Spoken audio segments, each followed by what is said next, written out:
ମୃତ ଶରୀର ପାଖରେ କରାଯାଉଥିବା ପ୍ରଶଂସା ଏବଂ ଆଘାତ ଦେଇସାରିବା ପରେ ମଗାଯାଉଥିବା ଭୁଲ, ଏ ଦୁଇଟା ଯାକର କୌଣସି ମହତ୍ଵ ନଥାଏ। କାନ୍ଥରୁ ଷ୍ଟିକର ଛଡ଼ାଇ ଆଉଥରେ ମାରିଲେ ଭଲରେ ଆଉ ଅଠା ଧରେ ନାହିଁ।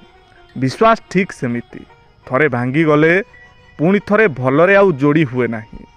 ପ୍ରକୃତ ସମ୍ପର୍କ ଜୀବନରେ କେବେ ବି ସରେ ନାହିଁ। କଥା ନହେଲେ ମଧ୍ୟ ଆଖିରେ ରହିଥାଏ। କିଛି ନ କହିବି ଯିଏ କହିଥାଏ, ଦୂରରେ ଥାଇ ବି ଯିଏ କର୍ତ୍ତବ୍ୟ ତୁଲାଏ, ସେହି ସମ୍ପର୍କକୁ ହିଁ ପ୍ରକୃତ ସମ୍ପର୍କ କୁହାଯାଏ। ଜୀବନରେ କୌଣସି ବି ରାସ୍ତା ନିଜେ ନିଜେ ତିଆରି ହୁଏ ନାହିଁ, ସେହି ରାସ୍ତାକୁ ମଣିଷ ହିଁ ତିଆରି କରେ। ମଣିଷ ଯେମିତି ରାସ୍ତା ତିଆରି କରିଥାଏ, ସେହିପରି ଗନ୍ତବ୍ୟ ସ୍ଥଳରେ ପହଞ୍ଚିଥାଏ। ଆଶା ଏବଂ ବିଶ୍ୱାସ କଦାପି ଭୁଲ ହୋଇନଥାଏ। ଏହା କେବଳ ଆମ ଉପରେ ନିର୍ଭର କରେ ଯେ ଆମେ କାହାକୁ ଆଶା କରିଥିଲେ ଏବଂ କାହା ଉପରେ ବିଶ୍ୱାସ କରିଥିଲେ।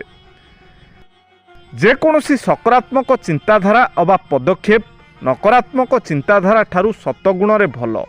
ଏଣୁ ଖରାପ ଭାବନାରେ ବୁଡ଼ି ରହିବା ପରିବର୍ତ୍ତେ ସବୁବେଳେ ଭଲ ଚିନ୍ତା କରନ୍ତୁ। ଉପକାର କାର କରି ନପାରିଲେ କର ନାହିଁ ଅପକାର, ଜୀବନ ଆମର ସାର୍ଥକ ହୋଇବ ସହାୟ ହୋଇଲେ କାର। କିଛି ଲୋକଙ୍କୁ ଲାଗେ ସମୟଟା ତାଙ୍କ ହାତ ମୁଠାରେ, କିନ୍ତୁ ସେ ଭୁଲି ଯାଆନ୍ତି ସମୟ କେବେ କାହାକୁ ଅପେକ୍ଷା କରେ ନାହିଁ।